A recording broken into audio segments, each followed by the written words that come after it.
Hello everybody, it's the Cauterizer here, and we're back with another guide video. This time I'm starting my new series, Fire Tank and You. That's just the title I'm going to be using. Anyways, we're going to be running through Blackest Night today, and I'm going to be explaining to you guys what I'm doing right, what I'm doing wrong, and my thought process as we go through it. So, with no further ado, let's jump right into everything. Alright, well first we're going to jump into the middle of the fight here. What was pretty much going on at the beginning is no one was sitting in instance chat and people were all over, so I was kind of just standing around for like the first 3 minutes waiting for everybody to die, but that wasn't happening. So I just decided to say, hey, fuck it, I'm gonna solo tank this, and so that's what I'm doing here. So what I'm trying to do right now is I'm trying to grab these ads, make sure I can aggro Grundy and Manhunter, and I need to pull him to this corner over here because this is typically the corner where you pull Manhunter, and you just kind of want to keep them away and keep them in separate corners. But we are going to be tanking them together this time. We do have a pretty good group. I got through this Blackest Night, no wipes at all. On the last boss, I did die before the end of the fight, but had Sweaty Needin come through and backup tank and secure that for us so we could complete the raid. So what I'm doing here is I'm making sure I'm pulling them into the corner, but I'm being safe too. And as you can see, I'm blocking here. I made sure I hit my inflame so I can keep my aggro ticking while I'm tanking these guys, and that way I can keep my permanent control resistance and all that. Now I do make a mistake here where Grundy jumps away and I leap right at him so that way I can keep my aggro on him, but it was a mistake because after he jumps away he does a stomp and end up getting myself killed. But thankfully I had a really good group, I had a really good troll, popped a good shield at the right time and kind of kept us alive long enough to pick me back up from my stupid mistake so that way we could keep going. So as you can see here, I'm making sure I'm positioning myself well enough so that I can backdraft Grundy whenever he walks away, but you don't want to get too close to him, as I do right there. That's the death that I was talking about, and that I lunged right after Grundy when he jumped away. You don't want to do that if you're tanking Grundy, because as you saw right there, I just jumped right into his stomp, and he pretty much two-shotted me. So again, I get right back up, go to Grundy because he's the more priority target, and I made sure I get aggro on them. You want to make sure you're hitting Grundy more actively because he's kind of more of a nuisance to aggro, and he's the one that you want to contain more than Manhunter. So as you can see here, I'm popping my heals when I can in between their combos. I'm blocking for the most part just because I'm holding two. If I was on one, I'd actually be interacting with them more with my weapon combos and stuff. It's just they do a shit ton of damage alone, individually, and together. I just really didn't want to take the risk, so I am blocking for the majority of this time rather than actually interacting with them in between weapon combos. As you can see, I'm taking the opportunity to clip in Flame and backdraft with Stoke Flames and Burning Determination as much as I possibly can, because that's going to cut the animation out, and we want to be blocking as much as possible here, especially because there is such a high margin of error. If I'm not blocking for a certain period of time, I will easily get bitch slapped and put on the ground, and I do not want that to happen, of course.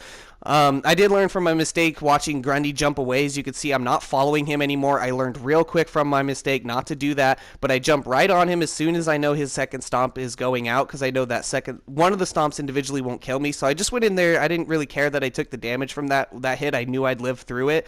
So I just wanted to make sure I aggroed him as fast as possible. I wanted to get him back into this corner so we can keep burning him, and he went down just like that. So making sure you're a little bit smart with your kills and stuff like that, knowing your cooldowns, whatnot, and making sure I'm blocking as much as possible in between the weapon combos. I was watching Manhunter and I was watching Grundy the entire time, and it went really smoothly. Honestly, it was the first time I solo tanked this, and it was really great, especially because I was dicking around for the most part in the beginning. Anyways, let's go to the next clip here. So here, we're just going to be clearing out the ads, and I'm just making sure I'm grouping them up. I go ahead and tag the first set of ads with my burns, so that way I know that they're going to be aggroed, so I can keep carrying on forward just a little bit to make sure I grab those ads.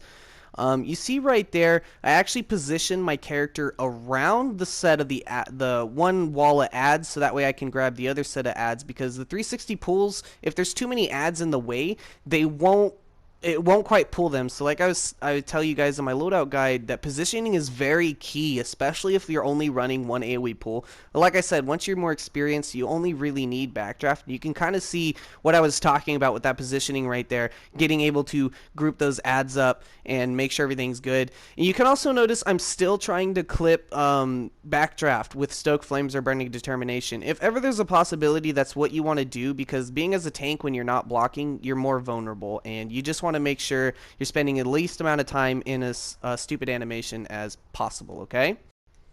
And I'm just going to speed up the clip here a little bit. The only reason I don't have it a little faster is it starts to get blocky and unframe rate. So I'm going to be capped at 2 times here. Anyways, so you can see we're just going to keep going around burning these ads. We do have some pretty good burn. Sloptimus was actually our top DPS. He ends up dying in the last boss, so our burn shoots all the way down. He was mental, by the way. If you're wondering his loadout, it's push, shock, phantom flames, mass terror. That's what he's running. If you any mentals out there are wondering how he's doing that damage, this was a weird part. Somehow all the ads right here just died and disappeared, and then they all respawned. So we actually do take a raid wipe here, because, you know, like I said, it was a weird glitch. The ads just got one-shotted. I'm living kind of a long time by myself there. But, yeah, it was just really weird glitch there, having all the ads get one-shotted and respawn. But, you know, it's not a big deal. Nothing we can recuperate from. Let's go ahead and get our repairs.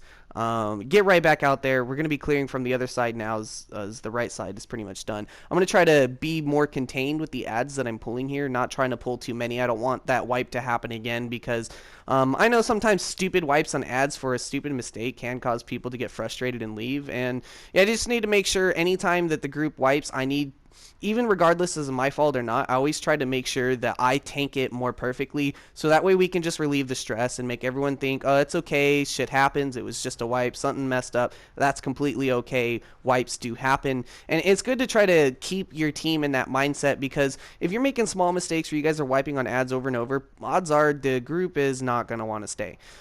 So that's what happened there. It was just a little glitch, but I'm trying my best to make sure that everyone keeps their morale up and do my job tanking well, and I'm mitigating to the best of my possibility. You can see I'm blocking a lot there, and I'm using my inflame for the juggle so I can CC. Went to the left, grouped that adds up with fire, walked a little to the left, or to the right, excuse me, and then backdraft. So yeah, if you're pulling multiple groups, and backdraft does have that cooldown, you just want to hit burning determination or stoke flames to spark them on fire. Walk a little to the side to where they're still gonna, both of the groups are gonna get hit for your backdraft.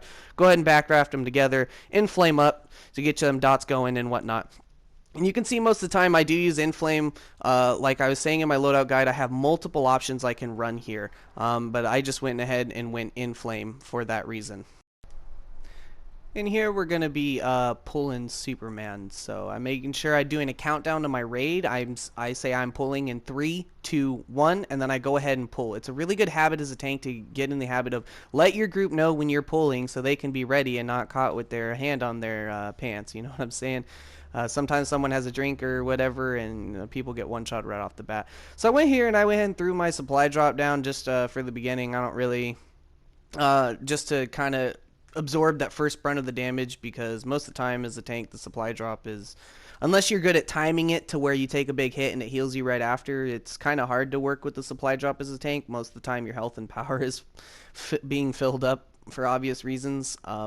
So yeah, we actually almost had the portal feat with this run too. It's just the last portal, the very last one, that someone was standing on it, but somehow an ad still came out. I mean, we got to it pretty quickly.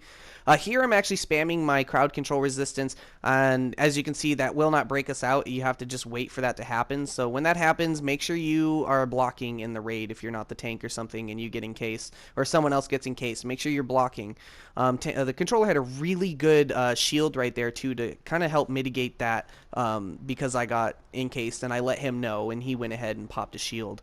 So now I'm kind of repositioning over here to make sure I can grab the ads if they come out the portal. I don't want to wait for them to walk all the way over to me and potentially start harassing someone else in the group. I'd rather just aggro them right away while Superman was busy with everybody else. Being where I am right now is not really smart. Superman's aggroed onto me, and as you can see, he's throwing attacks my direction, and it's actually hitting my teammates. So if there's people to get picked up as a tank, make sure you walk away from those people and pull all the aggro away from those people. As you can see, I kind of realized in a few seconds, hey, I shouldn't stand here, and then we went ahead and got those pickups. And you can see, even as a tank, I'm trying to be a team player. I'm trying to get this portal feat for the team, but, you know, they're still pretty on top of it, which is really good for me. I didn't have to go do any of the objectives really, so that was good. So I'm here mitigating. You can see me clipping, still doing weapon combos. I am communicating with my team. You can see my mic flaring. I'm calling out the blocks, the one shots, and all these things. Just making sure that I'm doing my job because I'm the closest one to the boss. It's easiest for me to see the animations the boss is doing. So being a tank, yeah, you really kind of have this entitlement to be a caller, making calls for your team. Because like I said, you are closest to the boss. It is easiest for you to see what the boss is doing as a tank. All right, we saw that last portal right there. We can go ahead and see that he was pretty much on that right away, but you can see that ad still spawned out. I've had that glitch kind of happen to me a few times. I don't really know. It was just a bummer that we were so close to getting this feat, and on the last portal, that one ad trickled out. I don't really know what we could have done besides having someone stand exactly there, but anyways, that's the Superboy fight. He's pretty relatively easy. He just has an AoE one shot you got to call your block from, and that's pretty much it. Like he's such a tank and spank. As long as you have your group spread out and going on portals, you shouldn't have any issues with him at all.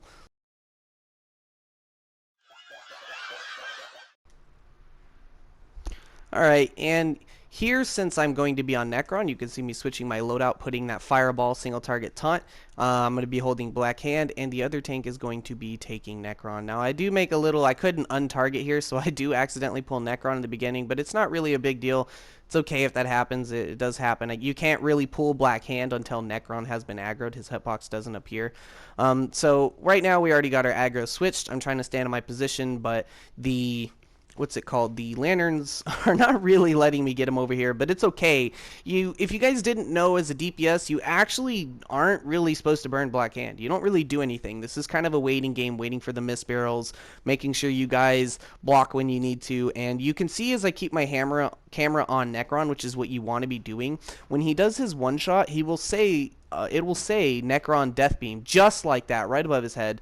And that's how you know he's going to be doing his one shot on somebody. And usually he teleports them as well. So make sure you guys keep your cameras panned on him. Make sure you're blocking for the Black Hand Corruption, which is that little black dot right there, calling out our blocks. And everyone was pretty good. We almost had the feat where no one died, of course, but I mean, almost is not getting it. Someone died on Black Hand, so I guess it wasn't really that close. But anyways, we kept fighting this boss fight here.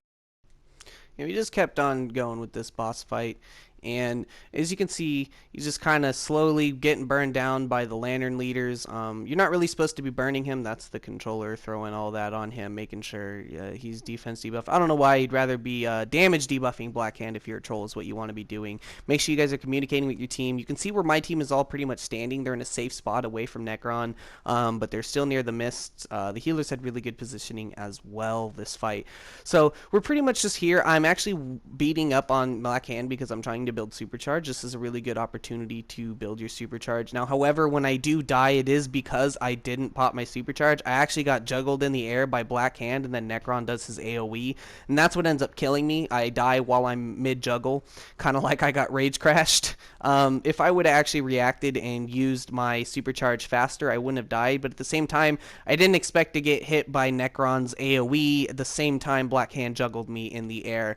And I was actually blocking when he did it. It was kind of an unavoidable death. If I knew that, if I was paying more attention to Necron and saw the stomp coming, I wouldn't have died at all. But again, I didn't really see the stomp from Necron coming. I just saw me get knocked in the air, tried to hit a control resistance, and then it got pooped on. But that's okay, we had a good group. So now we have our 4 miss barrels turned in, and I'm just still standing here grabbing Black Hand. My job as the Black Hand tank is to make sure none of the ads and none of the anything else goes and kills the team. So as you can see right there, I got knocked up, knocked down, and put down. But it's a pretty simple fight. I guess I got picked back up, but pretty much the same thing happens to me like exactly twice. They got knocked up, and I got hit by Necron in the air, and yeah, we end up completing this raid. I really appreciate Sweaty actually switching to tank so we can do this. I was actually going to solo tank this part too, but it's all good. Necron is pretty simple, guys. All you have to do is stand away from the pancakes. If he puts that little black orb on you that follows you around, you just walk away from the group. Block if he does the death beam, and other than that, guys, that's pretty much how you want to be tanking this raid. That's the mindset that you want to be having and thinking while you're doing this raid. Honestly, I've really enjoyed this raid. It's a really fun raid, and I'm glad that the developers tried to make something that's a little harder. Anyways, I really appreciate you guys watching, and I'm the Kataradza. I'm out. Peace.